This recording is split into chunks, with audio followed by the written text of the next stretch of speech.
తాకట్లో ఉన్న మీ బంగారాన్ని విడిపించి ఆ రోజు ఆన్లైన్ రేటుకి కొంటాం. Sharma gold company. పాకిస్తాన్ కు యుద్ధం కావాలా? బాంబుల వర్షాన్ని కోరుకుంటుందా?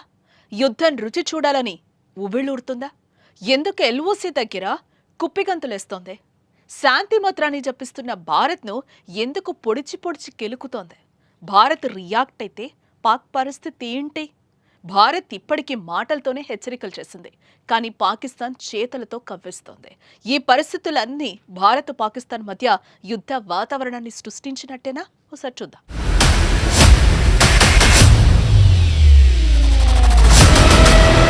పహల్గాం దాడి తర్వాత పాకిస్తాన్పై భారత్ తీవ్రమైన చర్యలు తీసుకుంది.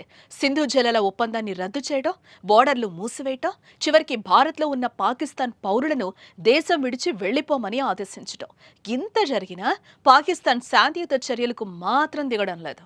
పహల్గాం పాపం మాది కాదు అంటూ పక్క దేశాలతో చెప్తూనే బోర్డర్లో మాత్రం తమ సైన్యాన్ని రెచ్చగొడుతోంది.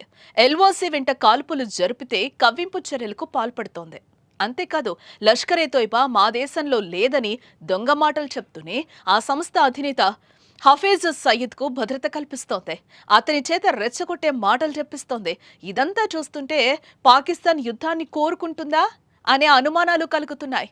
పాక్ పిచ్చి చేష్టలను చూస్తూ ఊరుకోబోమని ప్రపంచానికి చెప్పే పనిలో ఉన్న భారత్ యుద్ధానికి మేం కూడా సిద్ధంగా ఉన్నామనే సంకేతాలు ఇస్తోంది.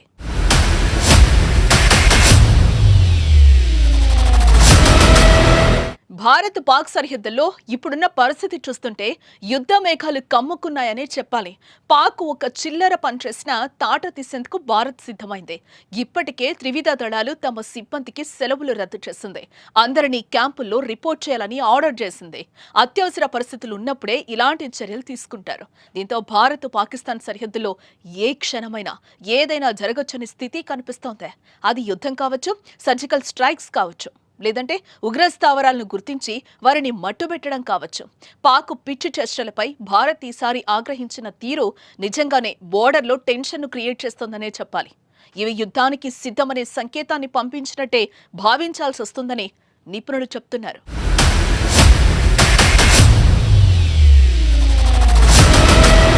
పహల్గాం దాడితో యావత్తు భారతదేశం కన్నీరు పెడుతోంది. రక్తంతో తడిసిన మంచు కొండలను వైపు బాధతో, ఆవేదనతో, ఆవేశంతో చూస్తున్నారు భారత పౌరులు. మోదీ ప్రభుత్వం పాకిస్తాన్ని ఏదో ఒకటి చెయ్యాలని మనస్సు నిండా కోరుతున్నారు. ఇటు కేంద్రం కూడా ప్రజల వాంఛకు అనుకూలంగానే అడుగులు వేస్తోంది.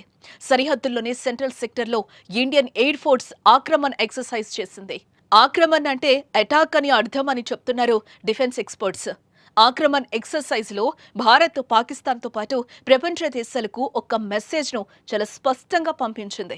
ఉపరితల భూభాగంలోనే కాదు, పర్వత ప్రాంతంలోనే శత్రువును ధీటుగా ఎదుర్కొనే సత్తా మాకుందనే సందేశాన్ని ఇచ్చింది. సెంట్రల్ సెక్టర్ లో ఈ ఎక్సర్సైజ్ పెద్ద మొత్తం భూభాగాన్ని కవర్ చేసింది. ఈ ఎక్సర్సైజ్ లో రాఫెల్ యుద్ధ విమానాలు కనిపించాయి. ఈ ప్రాక్టీస్ తో ఎయిర్ ఫోర్స్ పైలట్లకు యుద్ధ సమయంలో ఎదురయ్యే పరిస్థితులను ప్రత్యక్షంగా అర్థమయ్యేలా చేశారు.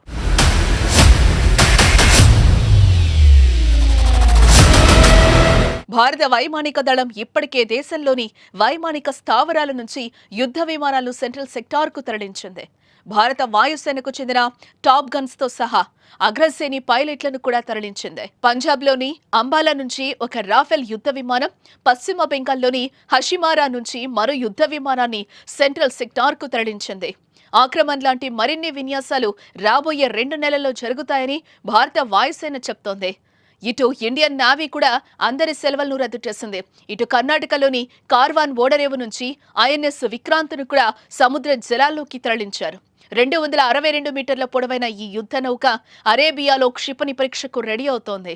ఇదంతా చూస్తుంటే పాకిస్తాన్కు బుద్ధి చెప్పేందుకు భారత్ సిద్ధమవుతుందనే సందేశం కనిపిస్తోంది.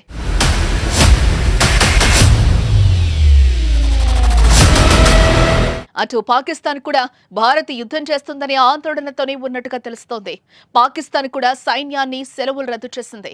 ఆఫ్ఘనిస్తాన్, బలూచిస్తాన్ సరిహద్దులో ఉన్న సైన్యాన్ని భారత్ పాకిస్తాన్ సరిహద్దుకు తరలించారని ఆదేశాలను జారీ చేసింది. అటు పాకిస్తాన్ కూడా యుద్ధ విమానాలను సరిహద్దులకు తరలించింది. ఏ క్షణంలోనైనా సెన్సిటివ్ నిర్ణయాలు తీసుకోవచ్చని పాకిస్తాన్ కూడా సైన్యాన్ని అలర్ట్ చేస్తోంది. సింధు జలాల ఒప్పందాన్ని రద్దు చేయడంతోనే పాకిస్తాన్ కు ఓ క్లారిటీ వచ్చింది. సీమాంతర ఉగ్రవాదాన్ని అంతం చేయడానికి భారత్ ఎలాంటి చర్యలకైనా సిద్ధపడుతుందని పాక్లోని నిపుణులు కూడా అంచనా వేస్తున్నారు. దీంతో ఏ క్షణంలోనైనా యుద్ధం జరగొచ్చనే చర్చలకు ఇక్కడ ఆస్కారం ఏర్పడుతోంది.